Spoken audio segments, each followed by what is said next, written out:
Thank you very much, Bridget. Ladies and gentlemen, before we zoom into today's agenda, for the benefit of members joining us in person, we want to take some safety protocols of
Original.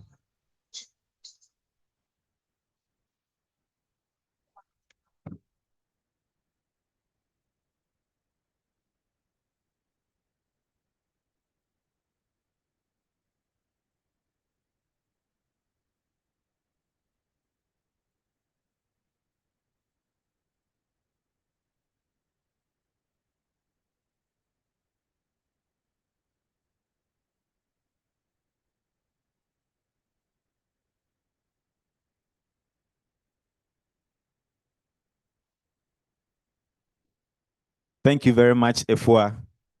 We are safe, and so we can have peace of mind to go through the session. Ladies and gentlemen, this session has been carefully structured to give members of the scheme updates on the scheme performance, governance, and also the financial health of the scheme. We truly appreciate your presence and your time this morning, whether in person and online. And we urge you to actively participate. And so through the discussions, if you have any questions, you can jot them down. We'll have a session where we can ask our questions. To officially set the tone for today, I will call on Ms. Teresa Agri, Secretary to the Scheme Board, to deliver the welcome address and introduce the Board of Trustees. Let's welcome her with a round of applause, please. Thank you, Nana. Distinguished members, ladies and gentlemen, on behalf of the Board of Trustees, it's my pleasure to welcome you to the annual general meeting of the Enterprise Tier 3 Provident Fund Scheme. Allow me to introduce the 7-member board whose dedication, strategic leadership, and wise counsel continue to ensure the effectiveness and the growth of the scheme. Leading the board is our chairman, Mr. Fifi Kwachi, whose exceptional leadership and guidance continue to strengthen confidence in the governance of the scheme. We are equally honored to have with us our distinguished trustees whose guidance and commitment remain invaluable. We have Dr. Frank Gamade, independent trustee and chairman of the Audit and Compliance Committee. We have Mrs. Araba Asumanu, trustee. Mr. Shehu Sanusi, trustee. Dr. Peter Kwesitekpe, trustee. Mrs. Belinda Fuku, trustee. Mr. Joseph Ampofo, so a trustee. We have Mr. Daniel Oponyina, chairman of the Investment and Risk Management Committee. We greatly value their dedication, guidance, and commitment, which continue to drive the scheme's growth, stability, and well-being of scheme members. Thank you. Thank you very much, Ms. Agri, for the warm welcome and introductions. Ladies and gentlemen, let me also use this opportunity to acknowledge some distinguished guests in our midst and also acknowledge the presence of our service providers. This morning, we are blessed to have in our midst a representative from the Chamber of Corporate Trustees. Please give us a wave. Let's acknowledge your presence. Thank you very much. Thank you for joining us. Also, we have representatives from fund managers, data bank assets management services. All right. Thank you very much. And also Tessa Capital. I'm sure they will join us in the course of the discussion.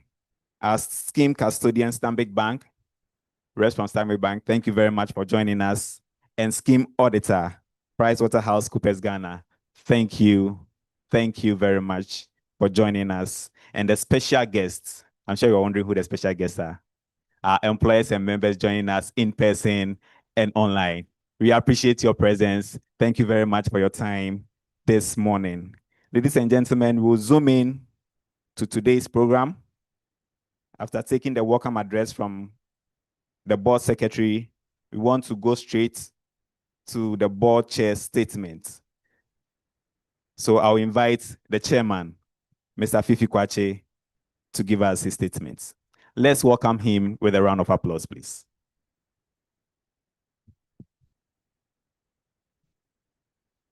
Thank you very much. Teresa, you were not well acknowledged. And I take the opportunity. Without Teresa, this scheme will not be where we are. She's the one who organizes disorganized people like me. Thank you very much, Teresa. So good morning, ladies and gentlemen, members.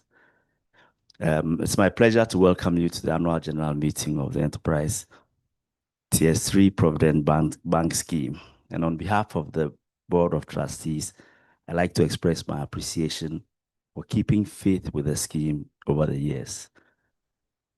I'll begin with the overview of the economy and then proceed to the performance of the scheme and the outlook for the year ahead. The Ghanaian economy made a strong recovery in 2024, following a difficult period in the previous year. The turnaround was supported by improved performance in key sectors and continued implementation of reforms under the IMF program. Economic activity gained momentum across the country, setting a more positive tone for growth and development. The Ghana cedi saw improved stability in 2024, depreciating 19%, better than the previous year of 23%. This was largely due to higher foreign reserves, tighter monetary policy, and foreign exchange market interventions by the Bank of Ghana. Although inflation remains high at 23% in December 2024, it showed signs of easing, supported by the stable currency, improved food supply, and prudent financial management. With inflation beginning to moderate, the Bank of Ghana reduced its monetary policy rate from 29% in 2023 to 27% at the end of December 2024. The stock exchange also performed exceptionally well, the 58% return in 2024 as against 28% in 2023, reflecting investor confidence and stronger corporate earnings. Overall, 2024 marked a year of recovery and renewed confidence in Ghana's economic direction, setting a solid foundation for continued stability and growth in the years ahead.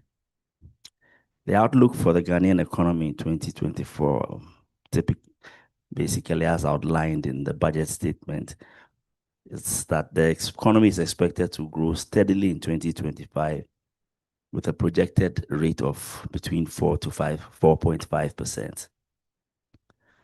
Government initiatives such as the 24-hour economy and major infrastructure projects are also helping to keep the momentum going. Inflation has gone down to 13.7% by mid-2025 and is expected to drop further by the end of this year. This has led to lower interest rates, making it easier and cheaper for people and businesses to grow money locally. Later on, I will tell you how the lower interest rates are affecting him. The Ghana cedi has also become stronger thanks to more foreign reserves, higher exports, and good progress in settling the country's external debts. The government's efforts to manage its finances are also paying off. In the first half of 2025, they recorded a surplus. As a result, the country's total debt as a percentage of the economy has dropped significantly from 61.8% to 43.8%. These improvements show that the economy is on the right path. However, there are still challenges, including rising global prices, unexpected weather affecting crops, and other external shocks. Even so, the outlook remains positive as long as the government continues with its current plans and reforms under the support of the IMF. Performance of your scheme. The scheme continues to record remarkable investment returns on a year-to-year basis. In 2024, the scheme earned investment income of 14 million on fixed income instruments and 30 million on equities, mutual funds, and alternative investments.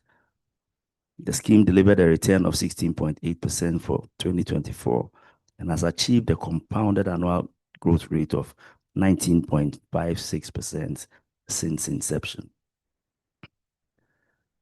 The scheme's assets as at the end of 2024 comprised of contributions received and returns generated, which stood at 1.49 billion as compared to the previous year of 1.14 billion, representing a growth of 31%. This growth was attributed to the net contribution and returns as indicated. The scheme remained compliant with all assets for the period under review, except for government securities, which breached by 3.8% due to the DDEP classification of local bonds as part of government securities. Membership of the scheme grew by 5.38% over the previous year.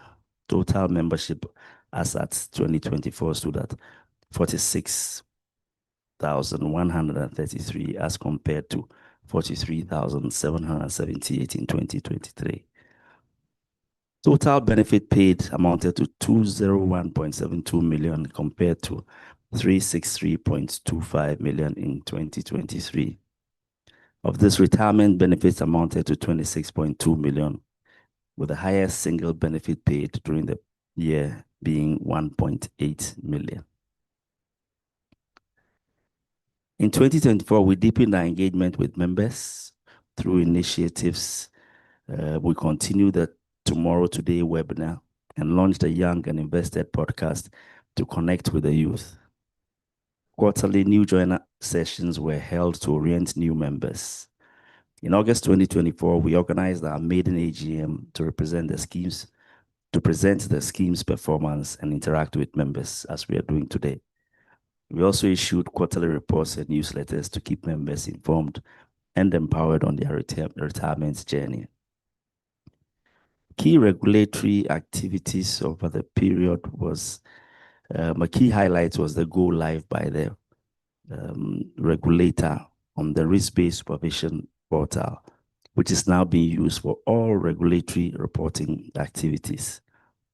This marked a significant step towards enhancing regulatory oversight and promoting transparency within the pensions industry. To ensure effective adoption, all industry players receive training on the use of the reporting model. Scheme governance. The scheme and its subcommittees held quarterly meetings to review the affairs of the scheme. in accordance with Section 38 of the National Pensions Act 208, Act 766.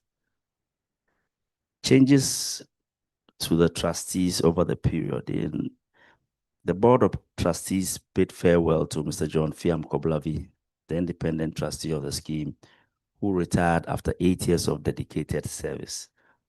We are deeply grateful for his unwavering commitment and for being instrumental in the growth of the scheme since its inception.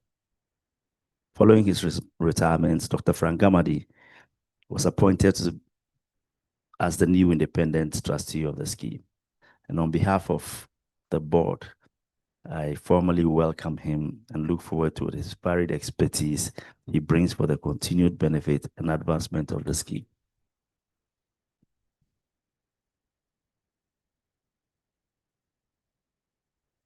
In line with the implementation of the risk-based supervision model by the regulator, the National Pensions College organized a 3-day training program on risk management in the pensions administration for all trustees.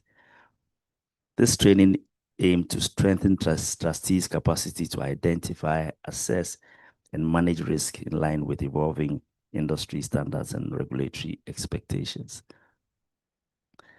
The outlook for 2025. The Board of Trustees remains committed to delivering a secure, transparent, and rewarding pension journey for all its key members. We're implementing forward-looking strategies focused on strengthening our investment approach through diversification, enhancing risk management, and leveraging innovation to drive long-term growth. These strategic shifts are being translated into smarter, member-focused solutions designed to improve your overall pension experience. Beyond investment performance, we are also intensifying efforts to enhance member engagement. Our ongoing KYC initiative remains a top priority, ensuring we maintain accurate and complete records, a key step towards personalizing your retirement support. In conclusion, I wish to express my gratitude to the members of the scheme for their continued support. I also want to extend my sincere appreciation to the Board of Enterprise Trustees, management, and also Enterprise Trustees, staff of Enterprise Trustees for their relentless efforts in driving the growth of the scheme. To my fellow scheme members, once again, thank you for your invaluable guidance and sound counsel. To all our partners, our fund managers, custodians, auditors, thank you for your tireless commitment and collaboration. We look forward to another year of progress and shared success. Thank you very much. Thank you very much, Chairman. Please, let's do it better for my chairman. Chairman, I believe your members, both in person and online, have had some impactful insights into the strategic direction of the scheme based on your reflections. And we say thank you very much for those reflections. Ladies and gentlemen, we'll now turn to a detailed review of the scheme's performance for the year 2024. To take us through the fact sheet is our chairman for the Investment and Risk Management Committee, Mr. Daniel Oponyina. Please, let's welcome the Don.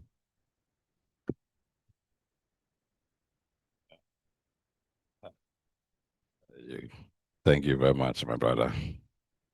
And thank you, Chairman, for the opportunity, and good morning, members. I have an honorable duty of walking you through the fact sheet, the performance of the scheme for the year 2024, as enumerated in the Chairman's report. I will do a few things. Number one, I will look at the service providers. The scheme details, I will touch on the service providers. The scheme has about 6 service providers. We have the custodian, Stanbic, they were introduced earlier on. We have the fund managers, 2 of them, because of the asset size. For diversification and risk management, we have 2 fund managers. We have the data bank, and we have Tessa Capital. They were introduced earlier on also. We also have the auditor, PwC, to provide assurance on how the funds are being managed. So auditors, PwC, also a service provider. Then we have the regulator, the National Pension Regulatory Authority, who provide regulatory oversight over what we do. The administrator, of course, is the Enterprise Trustees Limited. Together, for the services that they provide, the regulator has set a regulatory fee limit of about 2.5% of AUM, asset under management, that all these service providers, we should be able to pay them some fees. The maximum is about 2.5. I have the honor to tell you that the scheme since inception has negotiated at 2.3%, way below the maximum of 2.5. This at current AUM basically translates to about 3 million in savings for the scheme and are inherently beneficial to their members. So management and trustees, once again, thank you for that. The fund size, so I'll walk you through the infographics now. The infographics, we'll look at the performance of the scheme for the period since inception 2012 up to now, over a 12-year period. The cumulative annual returns has been averaging about 19% versus a benchmark of 19.78%. Earlier on, I should have mentioned the benchmark is the 182-day T-bill plus a margin of 1.5. So basically, neck on neck over a 12-year period, members have had good returns for their funds. I will look at also the performance for the prevailing year under review.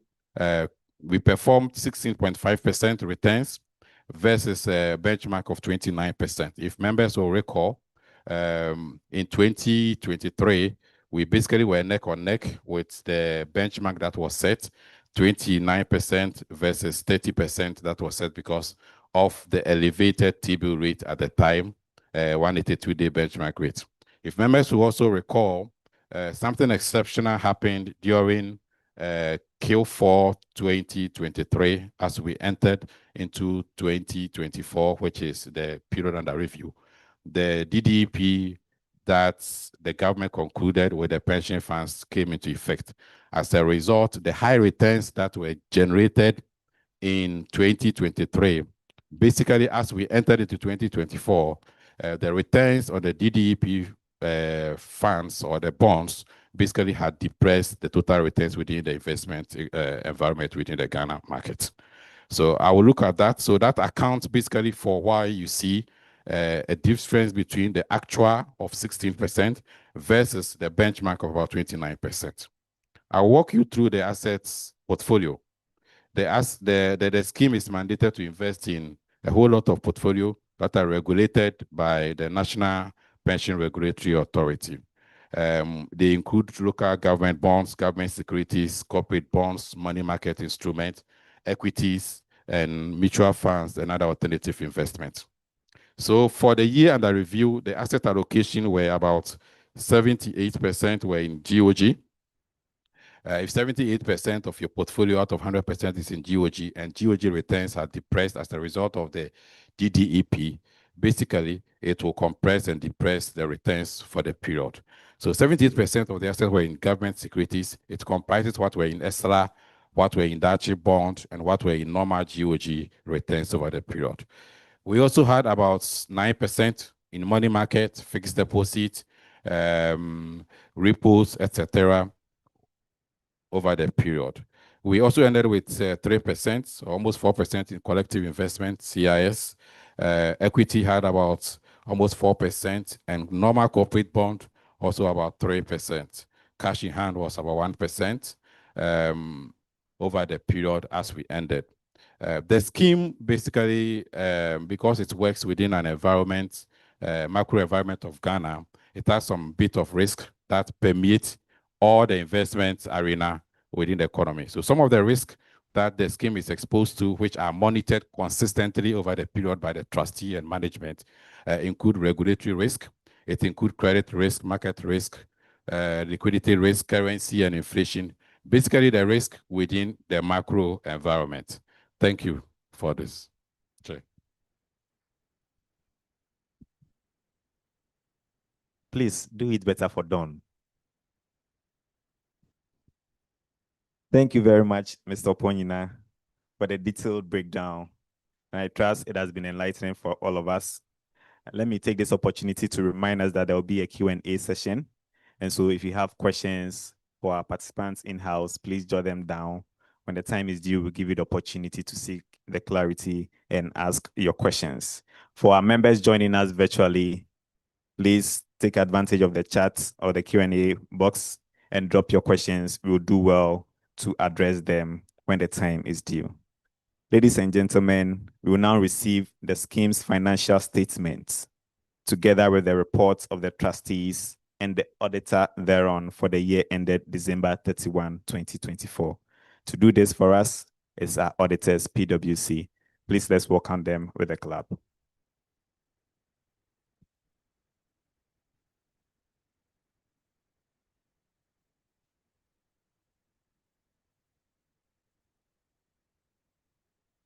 Thank you, Mr. Chairman. I present the Independent Auditor's report to the members of Enterprise Tier 3 Provident Fund Scheme. Our opinion.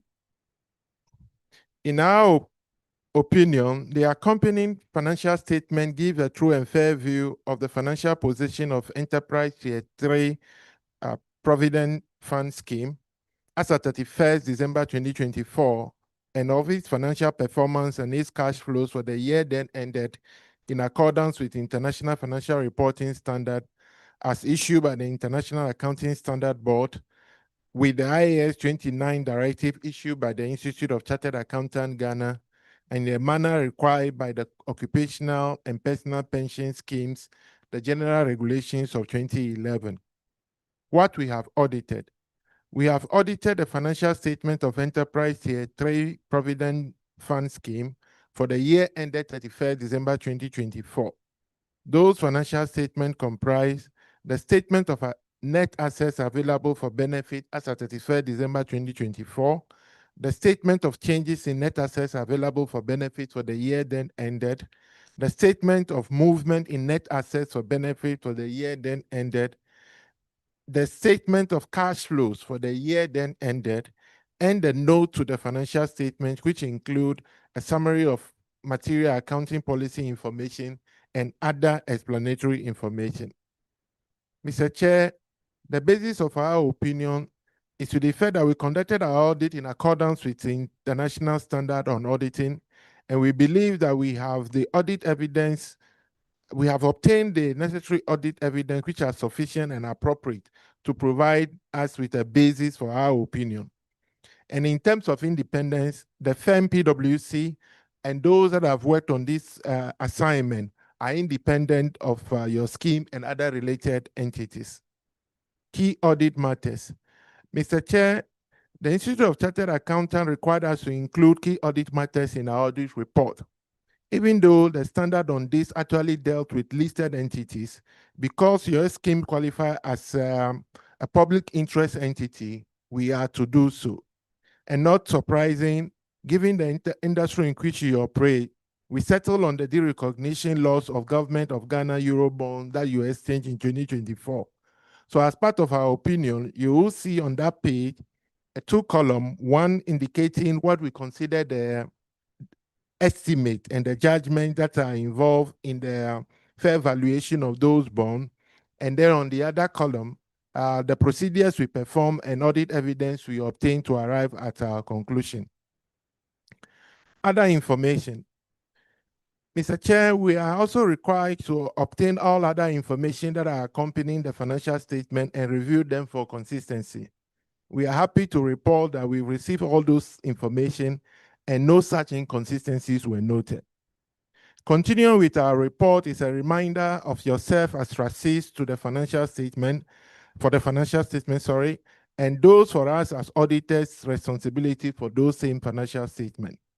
So with your permission, I'll move towards the end of our report, which is a report on other legal requirements.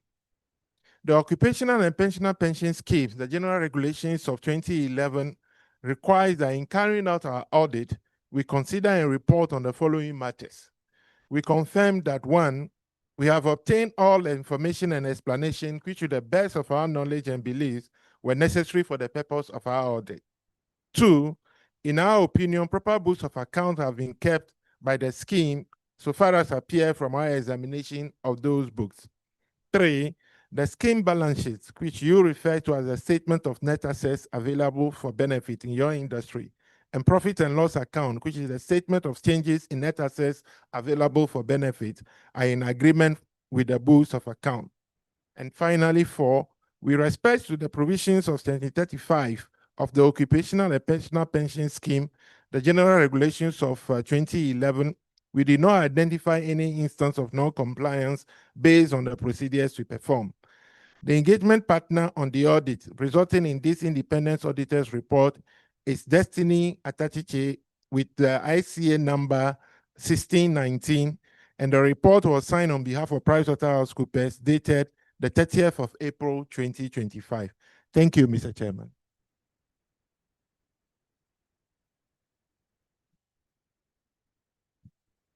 Thank you very much, Mr. Auditor. Chairman, at this time, we'll go into the Q&A, and I'm sure majority of our members joining us online, as usual, will come in with a lot of questions, but we also give room for our in-house participants to also ask some questions. So I will hand over to you to moderate the session. I'll assist with the online questions, please. As indicated, questions. Since you are here, we'll take it from you, or you want us to go. I don't see any hand up here, but when you are ready, you can always put them. So maybe let's go ahead with it. Okay, Chairman. Chairman, so the first question here is from Stephen Ewa. He says, my previous employer paid my tier 3 contribution to ET, that's Enterprise Trustees. My current employer pays to Metropolitans, unfortunately. Will you advise if I should leave my contributions at ET or consolidate into the current one at Metropolitans?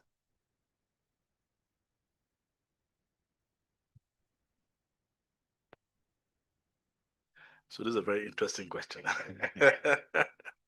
Okay, so I'll give the answer from a perspective that, one, are you able to track your current benefit and how it is doing? So there's a stable platform, there's a stable portal that enables you to track your current contributions when you move to a different employer who has a different trustee. So that is number one. Number two, yes, you're able to port your current benefit to your previous benefits to your current provider to enable you to give you more where you are. It's also something that you can also do. So if you were to ask me, I would tell you that I think you can best take a decision as to whether you'd want to keep the fund where it is sitting, where you can monitor and know exactly what is going on. And even it's interesting because as you are asking this question, you are with a different provider, but you got information about your current solution of your old solution, which was with Enterprise, and you've joined an AGM where you can be able to see exactly what is going on. So I think your action speaks that you know exactly how best to be able to track your benefits. So I wish you all the best. Thank you very much, Mr. Mpofo. Mr. Chairman, with your permission, before I go on, I think earlier I forgot to acknowledge the presence of our regulators there in the House. So it's in line that we acknowledge the National Pensions Regulatory Authority.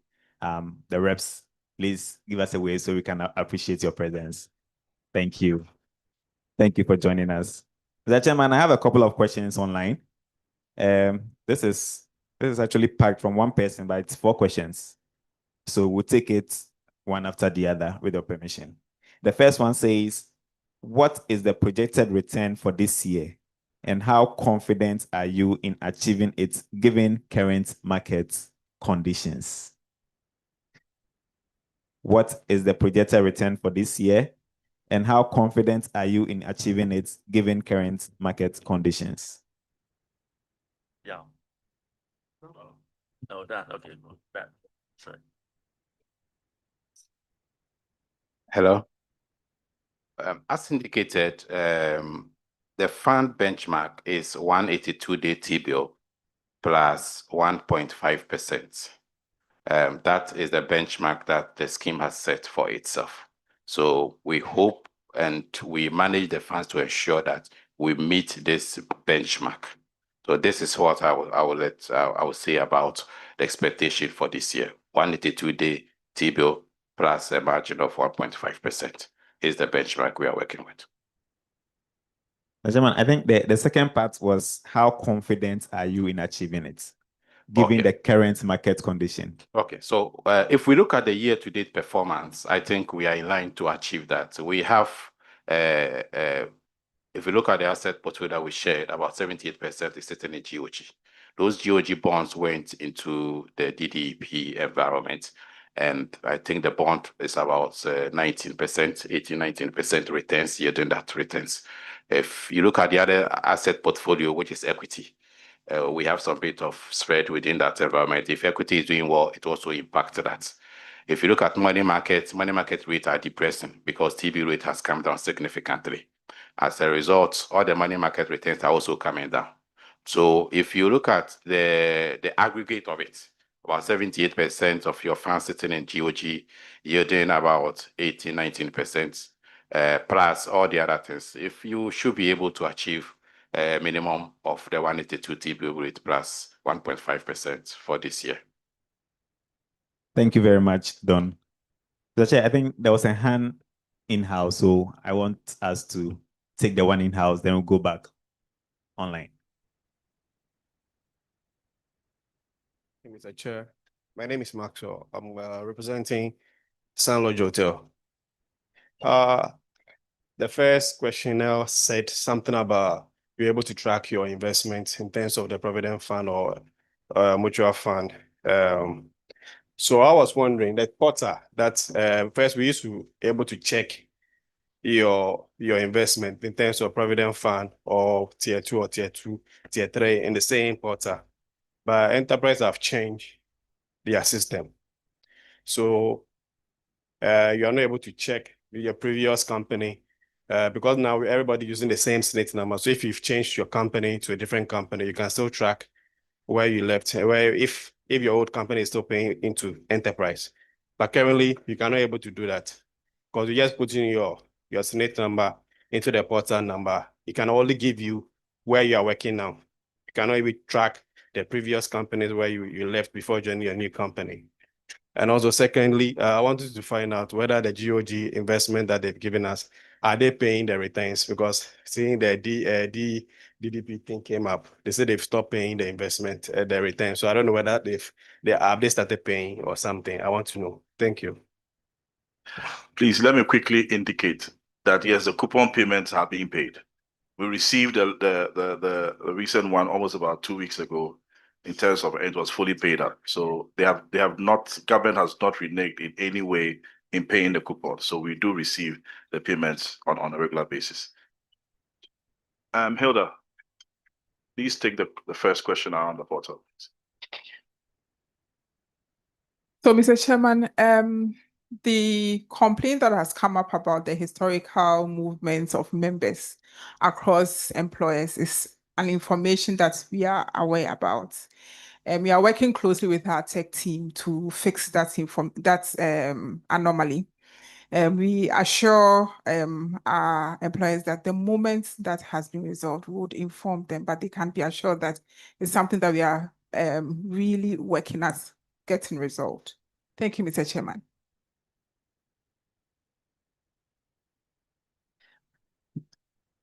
Mr. Chairman, I'll switch to online. We have about 6 questions waiting for us. Mr. Chairman, the next one is asking, what measures are in place to protect members' personal and financial data against cyber threats? What measures are in place to protect members' personal and financial data against cyber threats? And a follow-up is, how does the board ensure compliance with data protection regulations in handling member information?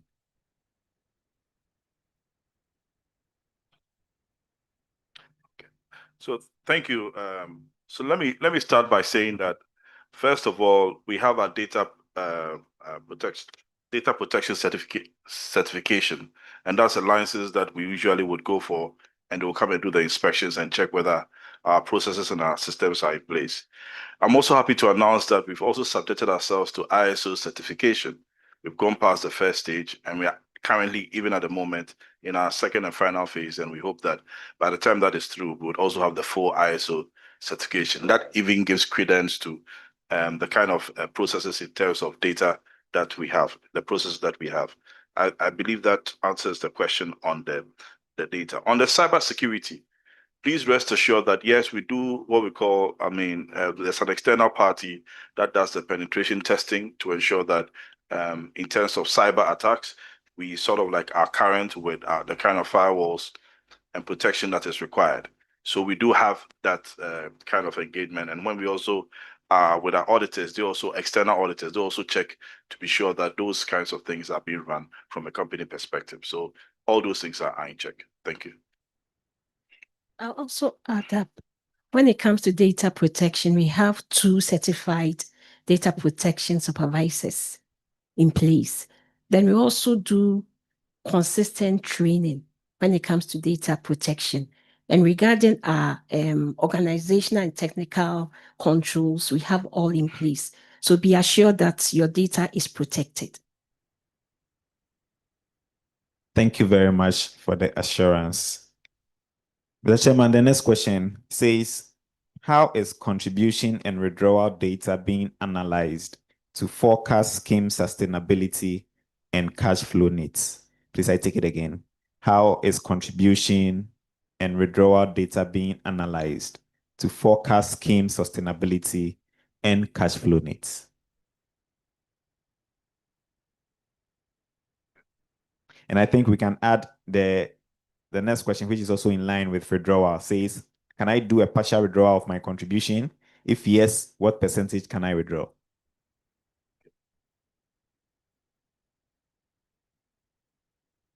Yeah.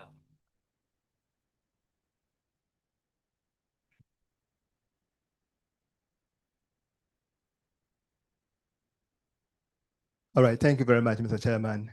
So with regards to contributions and then benefits, we do the asset liability matching. So we make sure that we have the liquidity to be able to pay benefit as and when they are due. The only challenge that we have, and especially this Tier 3 scheme, has to do with sticking to the vesting, because there is partial withdrawal and then there's retirement benefit payout. But there are instances that these vesting rules are not completed. And when they are completed, they are also not upheld. So when that happens, it becomes a bit more difficult for the forecasting to take place. But to address the shocks that come through, we try as much as possible to invest in near liquid assets that will enable us to meet the cash flow needs for benefits payment. Thank you, Mr. Chairman. Mr. Chairman, I think there was one on partial withdrawal.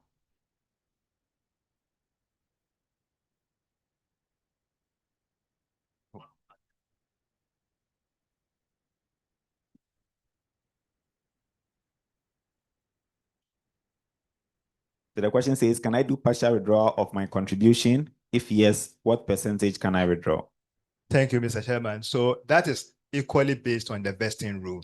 So the organization will have a vesting rule that says that every 5 years, you can withdraw part of your Provident fund. Once again, the organization will have the limit within which you can do this. So maybe 20%, 30% of that. And so it all depends on the vesting rule that is in place for withdrawals. Thank you. Thank you very much. Mr. Chairman, with your permission, I'll continue with the questions online. So the next question is it possible to send quarterly reports to members? And the second one says, can I take a loan using my contribution as a collateral? If yes, what percentage can I take? Is it possible to send quarterly reports to members? That's the first question. The second one says, can I take a loan using my contribution as a collateral? If yes, what percentage can I take? Okay, so all members have access to the stable, which is a member portal. So you can actually view the statements anytime, anywhere in the world, even if you are in Gabi, Joaso, Navrongo, Tamale, anywhere. So far as you have internet access, you can view it. So you can. It's not a fact that we have. You're waiting for the end of the month for enterprise to send you a statement. You can view that, and it's updated as and when we have to. So we do that when we receive allocations or contributions. We do the allocations. And then we also send you the SMS notifications for you to know that contributions have come through. So you can do that for the portal. You can also do that *714*333#. *714*333#.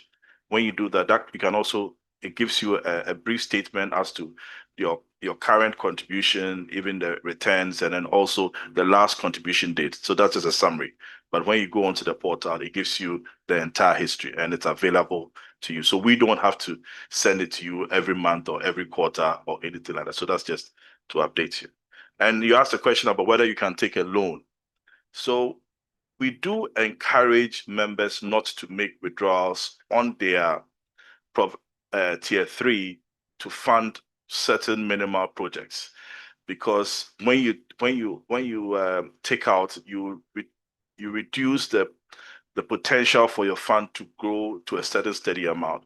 So we do encourage you to sign up to some of the solutions that we've encouraged. So we've signed a mortgage solution with EcoBank, with Republic Bank, and then also with Stanbic Bank in terms of helping you to acquire a property and also to help you to complete your structure or your buildings and stuff like that.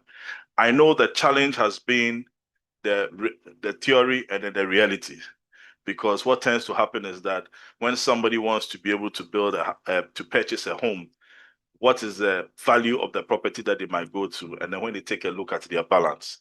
But because this is a long-term fund, we are encouraging the younger ones to look at this solution as a way to help. So yes, you can take a loan from any of these. You can take a mortgage loan. You can also take a normal loan, which comes at some interesting rates, and I know that in the year 2023, 2024, the rates were slightly high because of the times of the DDEP and the banks. But now we all are seeing the fact that rates are dropping. So we are having an engagement with the providers as well to see how we can have competitive rates to help those who want to be able to take out some facility, to help them to meet some short-term goals, so you don't have to make withdrawals on your scheme. So yes, it's possible to do, but you can't take a loan from, let me put it this way, it's not like taking a loan from your scheme.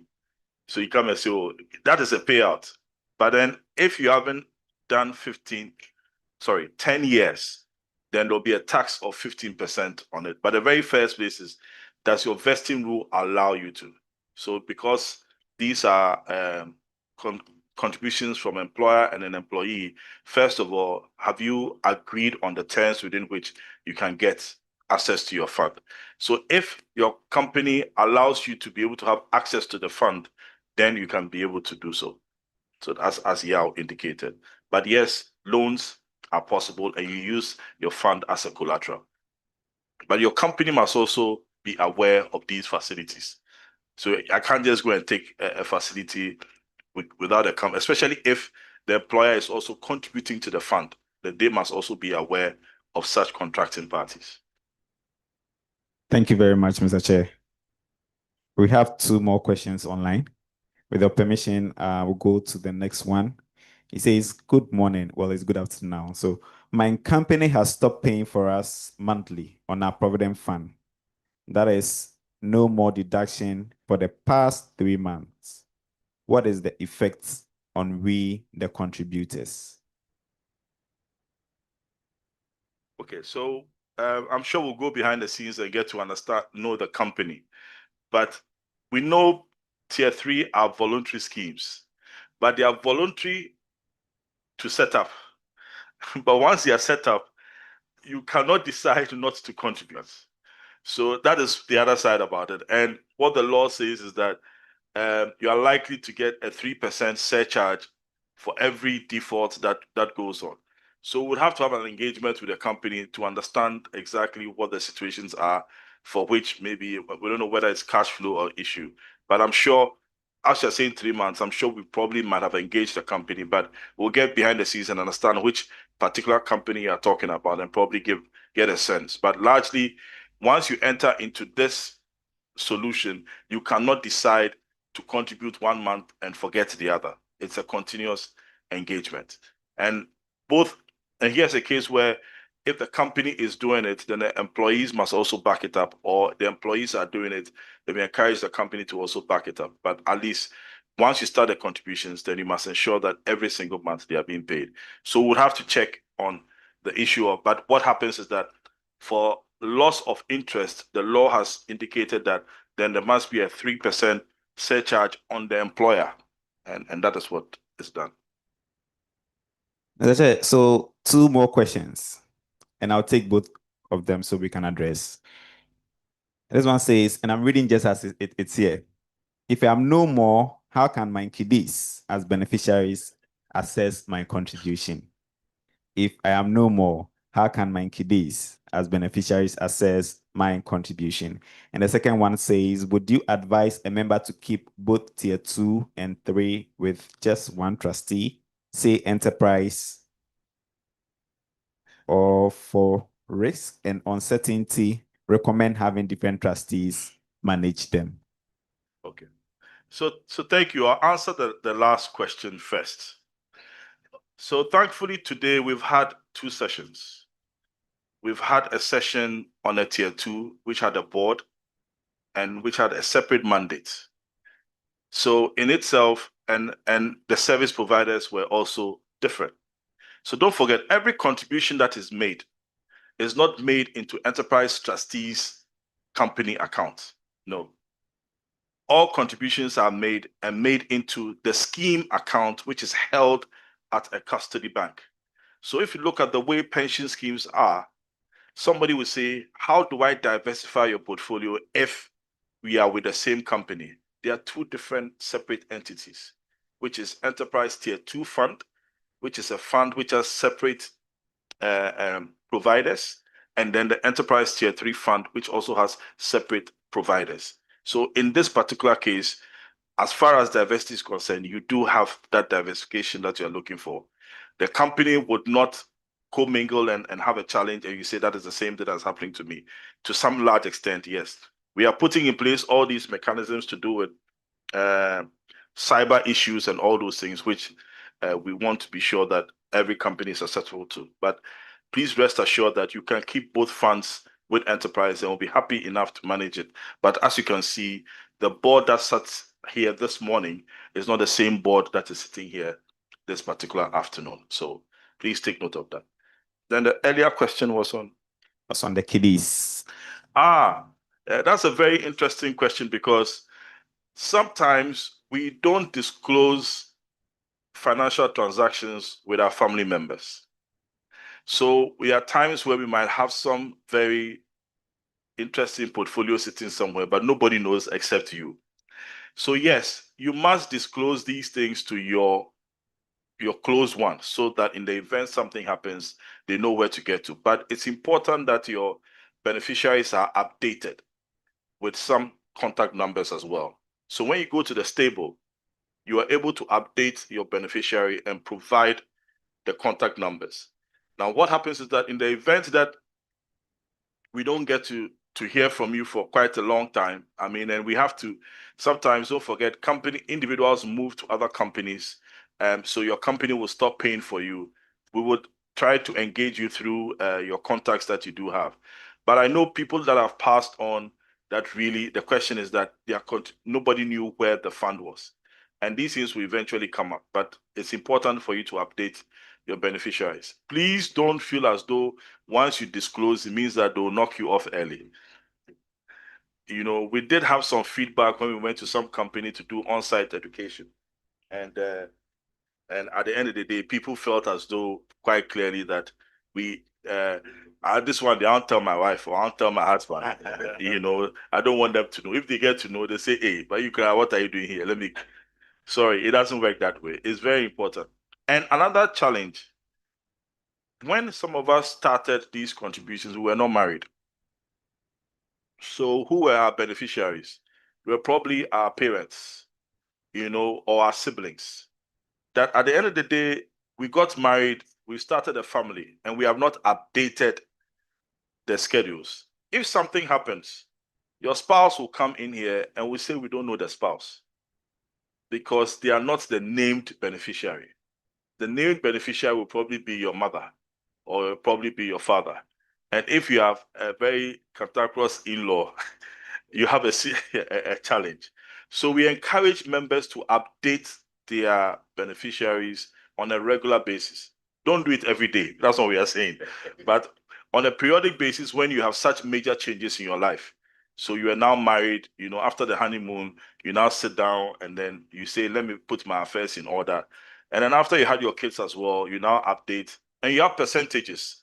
You can, decide to split them in terms of percentages as to who gets what and how much they get. When the uneventful happens, we would use that to be able to settle them and pay out your beneficiaries. When there's no named beneficiary, then it means your family members need to go to court to get an LA. And it is not an easy process going through an LA. Sometimes by the time you go through it, you realize that the amounts that you're even coming for when you weigh that process. So we encourage members to update their beneficiary information. And we have a simple process by which you can do that on the portal, the stable. Thank you very much, Mr. Ampofo. Mr. Chairman, I have two more questions, and I'm sure if there are no other, okay, we have a hand up, so let's go in-house, then we can go back online.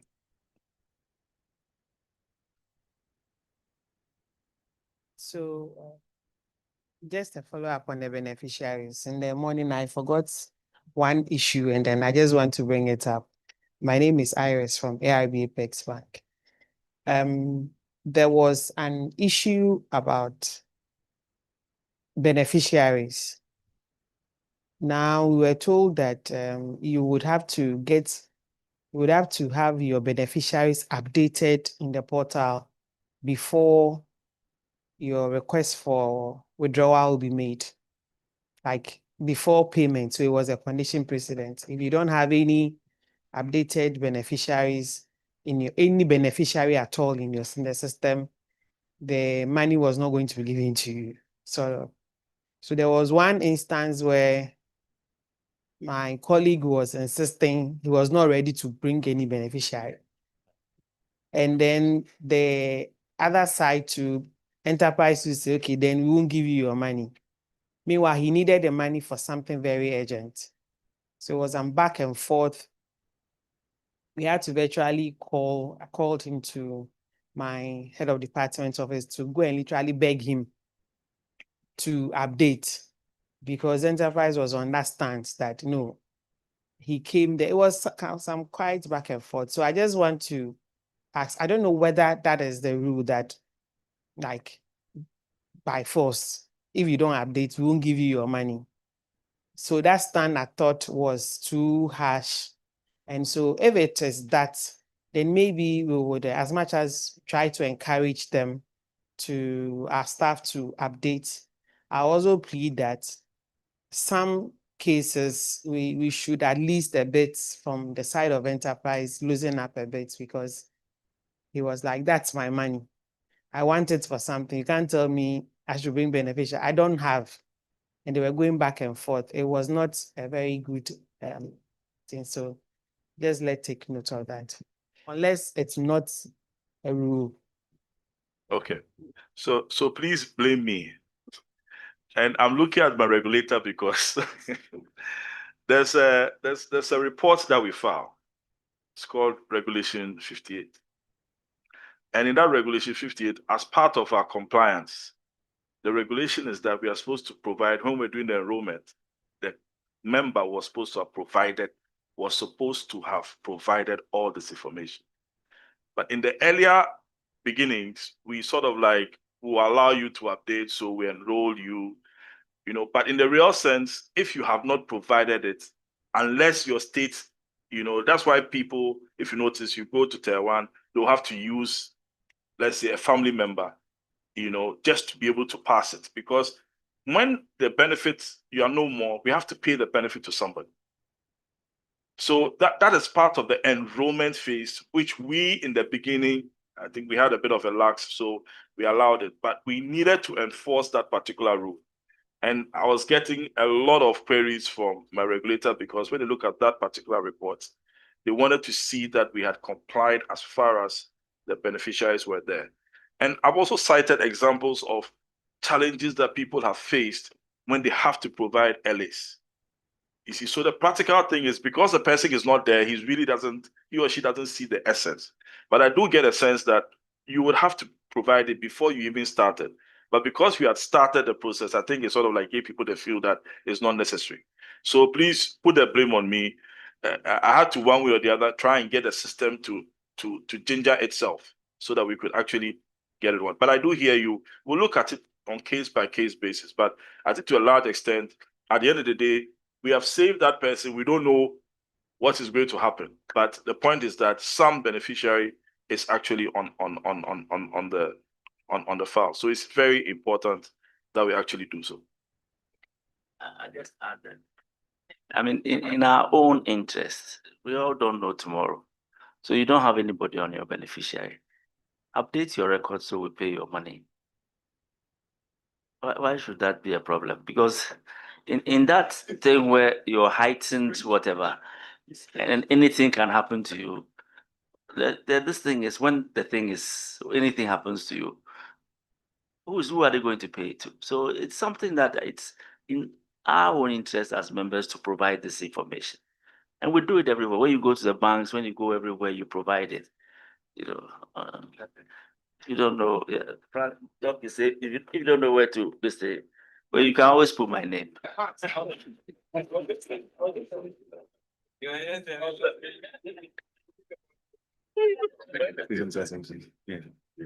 Chairman, please, there's a hand Thank here. you. Go ahead.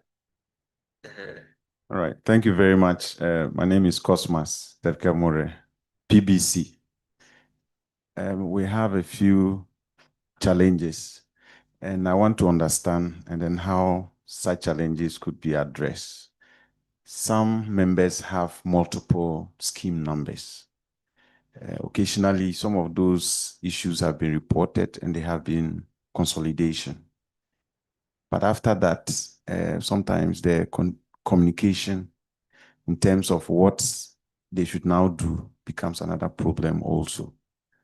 And the second question too, in terms of when we want to make withdrawals out of the scheme, the main challenge we have had has been timelines. You know, people want to make these withdrawals because of a certain pressing need. So standards in terms of how long they would have to wait are a major issue.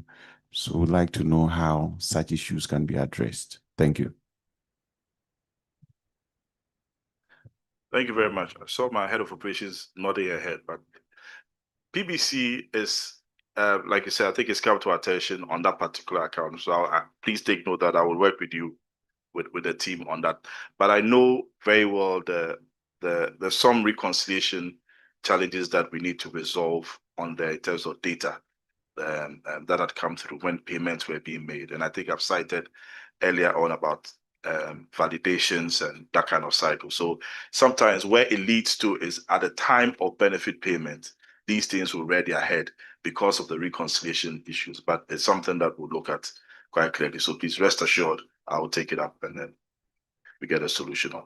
But based on the issue of the member IDs, we've also noticed that it's something that we also need to streamline because we also don't want a situation where people have different accounts. And I think when companies also have subdivisions, so you might have there are other divisions within the company as well. Sometimes people also moved, and then when the payments are being done, they'll probably just use an ID of somebody and go in, set up a new company. So we also have to streamline that particular area when the companies are being set up. or new units are being set up, we also need to have it at the back of our head so that we can also set them up properly. Other than that, somebody's moved from one division to the other, and then there's payments becomes also a reconciliation issue. So I know PBC is one area that we would have to really take a look at.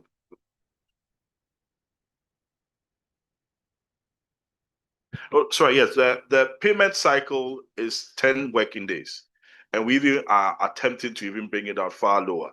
I mean, so far as your account is reconciled, once you bring it up, I mean, I have an internal turnaround time for the team, and they know that they don't want to hear me. But sometimes the point is that, especially for retirement, I knew the day when the man was 60. So once he's 60, his money is ready. That's why we are saying that at age 58, please let's start reconciling the engagements and have all these gaps, if there are, resolved. When it's 60 and people have received their money timelessly within a day or two. And like I only said, the challenge with the retirement is when you submit your benefit before your last payment actually comes through. That one would have to wait, because if you are retiring 1st September, don't forget that your August salary would have to come through September 14. So if you submit some people are very meticulous, they'll submit their retirement benefit 1st of August and say, hey, my retirement is, because I'm 60, maybe mid-August. So 1st September, I'm retiring. But you won't get your money 1st or 2nd September, because we would have to wait until your payment has gone through on the 14th. Then we can process within the 10-day window. But rest assured, it's also in our interest in terms of the date of birth, because that helps us in managing the liability. We also are not fond of keeping money as cash, okay, because cash does not bring the return that the same member is looking out for. So we need to, indicated the liability management, that we know the retirement cycles that are coming through based on the date of birth, and that's what we use to also manage our investment and short term, such that we can move to pay out. So those are the only times, but it's important that we improve upon the reconciliations with employers such that we have less challenges at benefit stage time. Thank you. Mr. Chairman, please permit me. I have one more issue. And then, example, I'm sure if you have a lot of my people here, they won't agree with you on the payment period, because we've hardly benefited from that That 10-day period. window. Yeah. Yeah. It's one of the things I have had issues with a lot, because for some time we've been doing a lot of withdrawals, and then I kind of get stressed out with the delay the in the pace of payment. Yes, the pace. I want to put across one plea. This was an issue. Okay, I'm coming from ARB Apex Bank, as I said, and just a small introduction. We regulate the rural bank, so this one is just a plea on behalf of the rural banks. An issue came to our attention that one of our rural banks, Nando Rural Bank, far up in the Upper West region, they had a very serious issue, which our MD went and then we had to come in to help them solve. The issue was that they had put in requests. It was that serious that even some of the pensioners, people were going on retirement, their payments were not paid, to the extent about 2 of them had even died. So one was hospitalized, and then the money just didn't come, as the delay was almost like 6 months. Some had about 1 year of delay. So when we probed, we realized that the issue was that their rep was in, if I'll see, their rep is in, I think they said you have zones. Tamale. So their rep was there, the rep resigned, and the one handed over to some long stories. And so that brought about all that delay. It was that scary. So I would want to plead that the attention that maybe we get here from Accra, having our reps here in Accra, that we can easily get to them. For them, they are quite far. We see the transfers coming through ACA. Sometimes we have to follow it up with them before it comes through. The delays they encounter is sometimes very worrying. So you should also put an eye on your reps in your northern zone as well to help them out. so that they can also enjoy that 10-day period and payment window as well. Thank you. Okay, so thank you very much. I think it's an important feedback and I'll look into it. Thank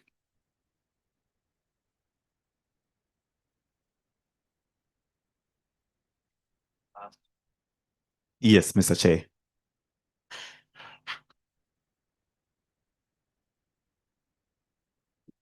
Mr. Chair, this is actually a comment. I think he's adding his voice to what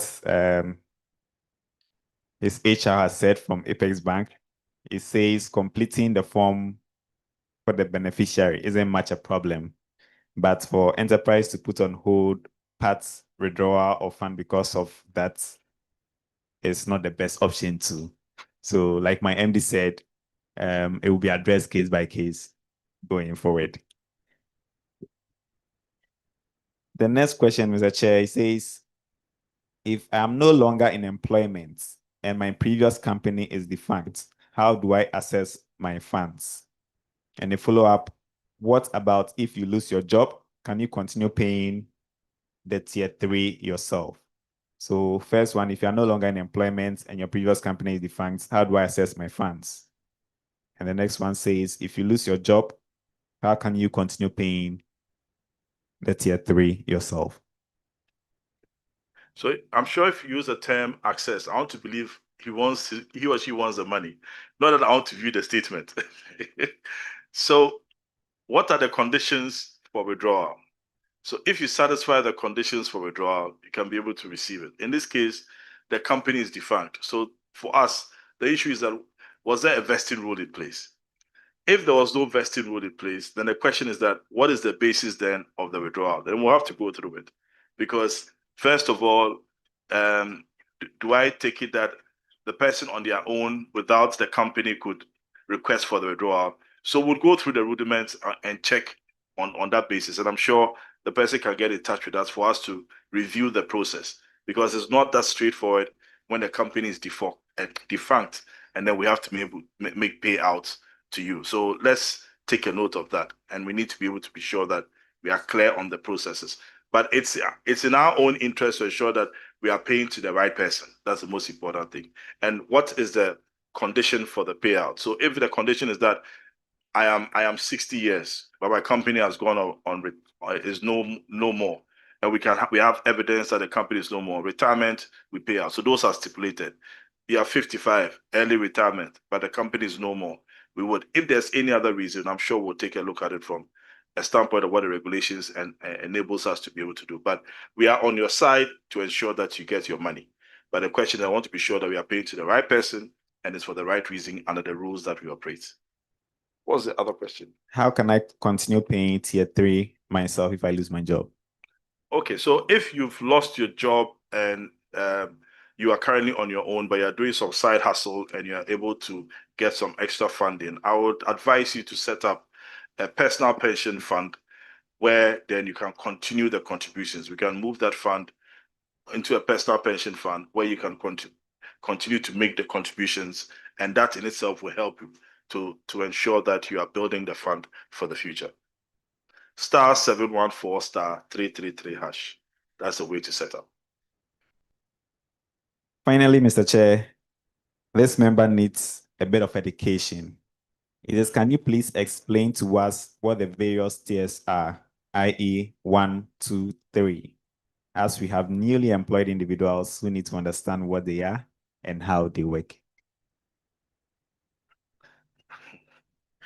Okay, so I'll give a very short one. So currently we are talking about a tier 3.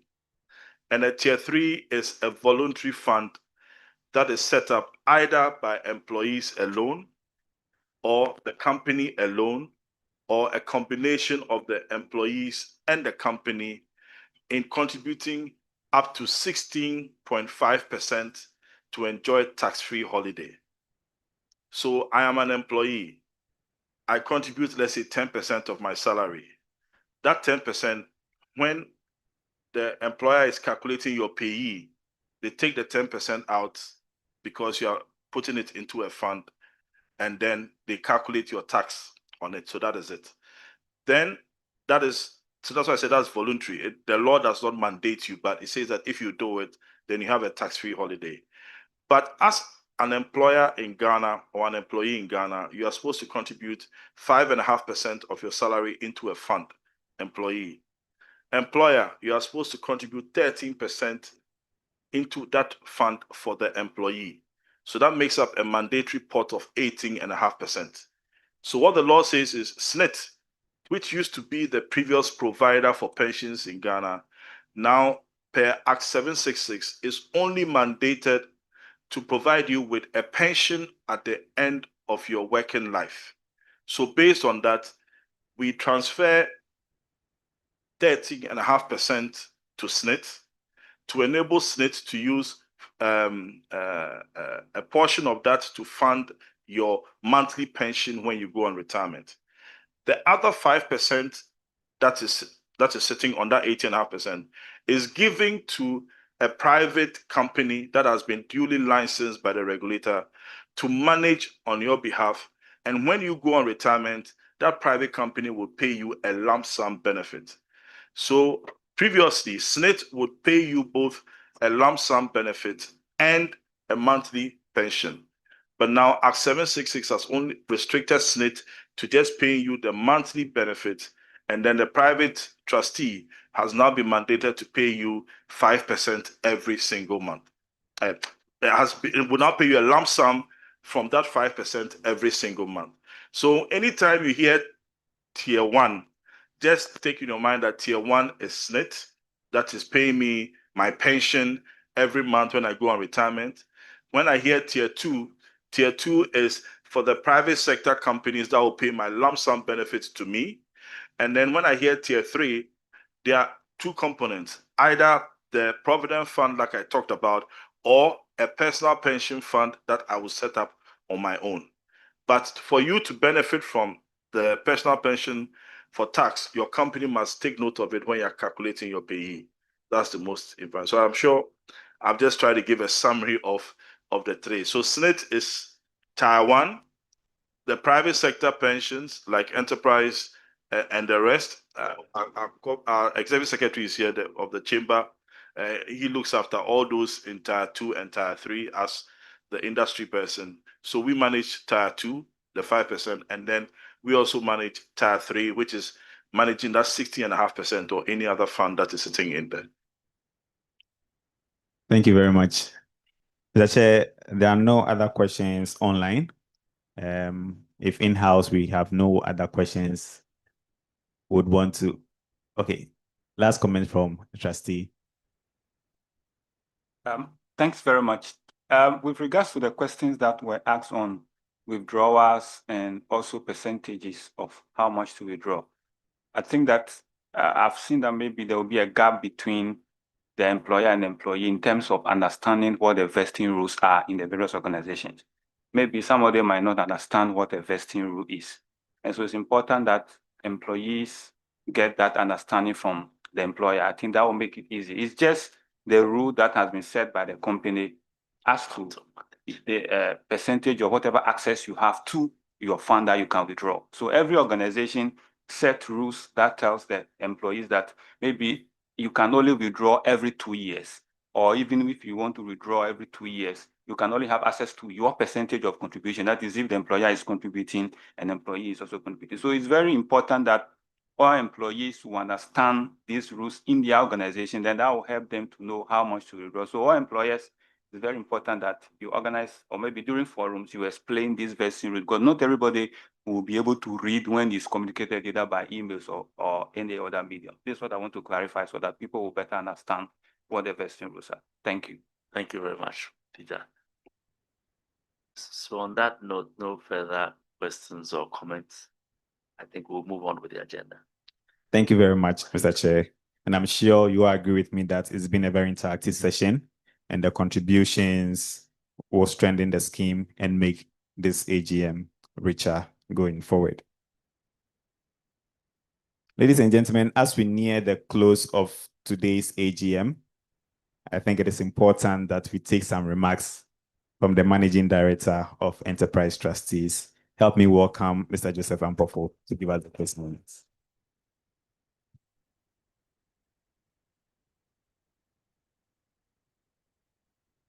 Thank you very much. So, distinguished members, ladies and gentlemen, and how many do we have online?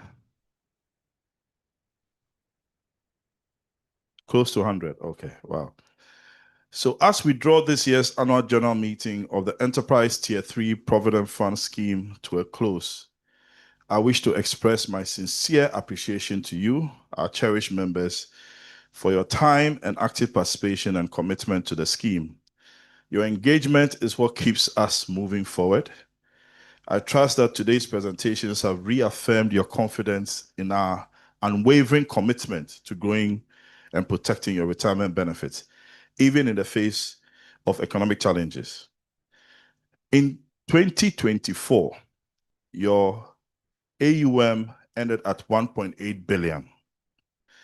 Total benefits paid to members amounted to 202 million, as compared to 363 million in 2023. And I just wanted to highlight on this particular area. The reason why in 2023 we paid much higher than 2024 was that, don't forget, we started the Provident Fund schemes in 2012.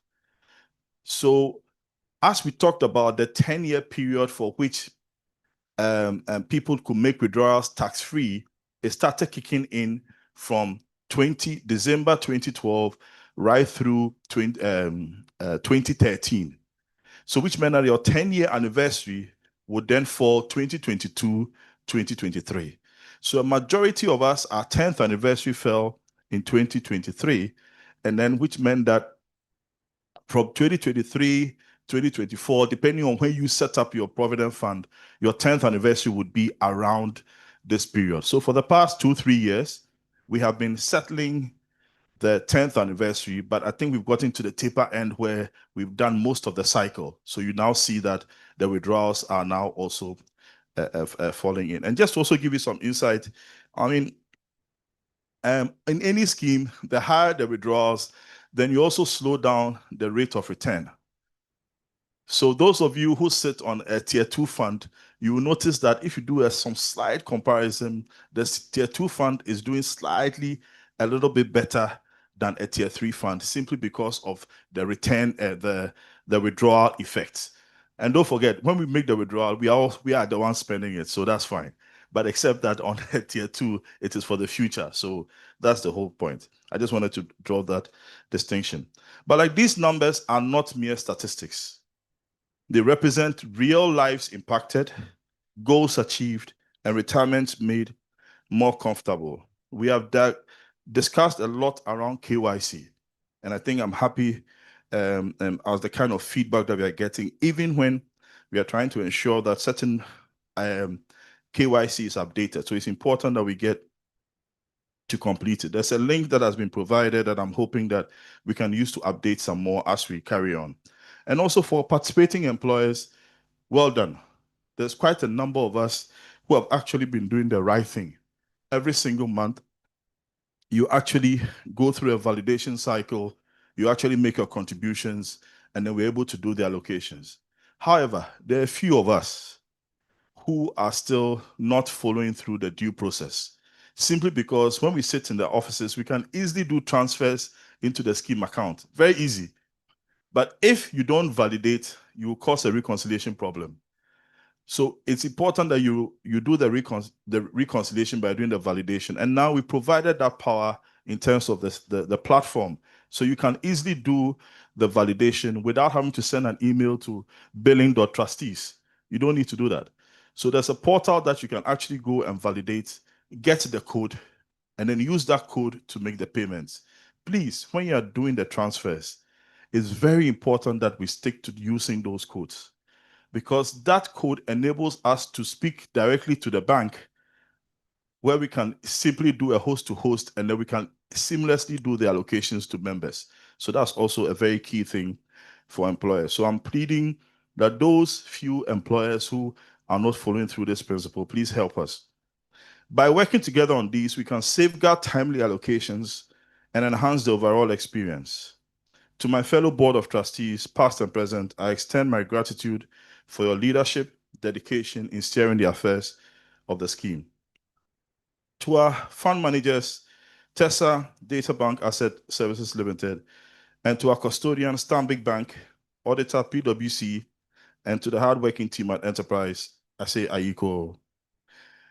So on behalf of the Board of Trustees, I stand on Chairman's earlier statement and reaffirm our commitment to aggressively driving the scheme's growth, enhancing service delivery, and securing better outcomes for you, our members. So like I said, for the Tier 3 Provident Fund scheme, I encourage members to increase their allocations. You know, some of us, when we receive extra salaries, I know by January would have got many promotions. You know, I encourage you to, if you don't have a personal pensions account, to set up one. And I say start early, but start small and build up that particular portfolio as well. So *714*333# to be able to start early and start small. Thank you once again. And at Enterprise, we say your advantage.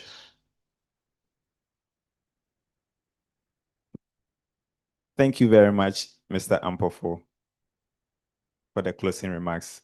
Ladies and gentlemen, we started with a prayer, and so we want to end with a prayer. I will invite Ms. Alistair Oswansa to lead us in the closing prayer. Please, let's welcome her with a clap. Shall we please rise for the closing prayer?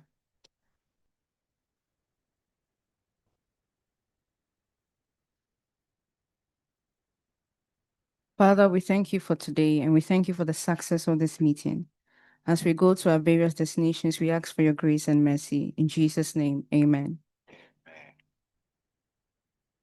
Thank you. The session is over. We want to take pictures with everyone, so please kindly let's line up in front so that we can take the pictures. Come forward. No.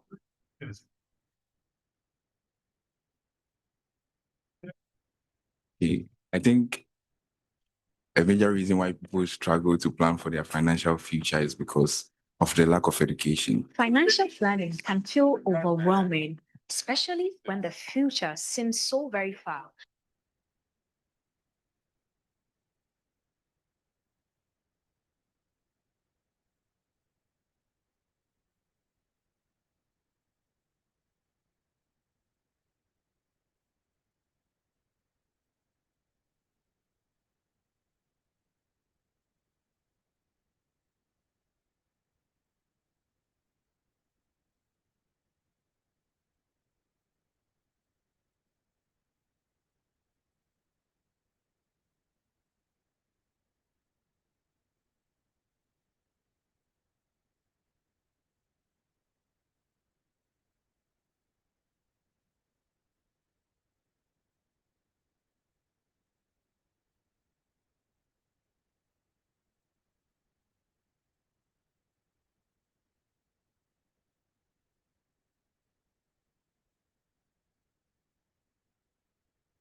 Money is his own spirit. If you really don't master the art of saying no, you won't have even a legacy to build. You're always waiting for the right time to get the right money. Trust me, there's nothing like the right time. Yeah. Every time people see you post a picture, they think you're living a good life. I mean, I'm in the media space. Our clothes are free, our shoes are free. The red flag stands for a bad financial decision, and the purple flag stands for a smart financial decision. You loan money, a family member still owes you from last year. No. It depends on how much. 100 CDs. Every 50 cents you must pay back. You use your emergency fund to buy concert tickets, but it's Saturday. Hey, In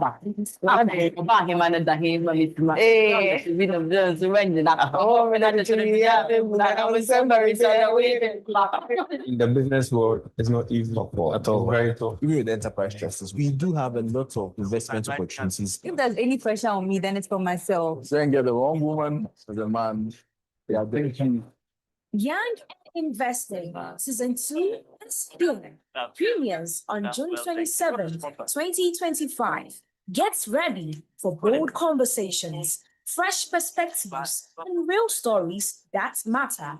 Season 2 of Young and Invested returns with even more insights on money, mindset, and building the future you deserve. Look at the brighter side of life. It is time for you to sit back and actually examine your financial needs.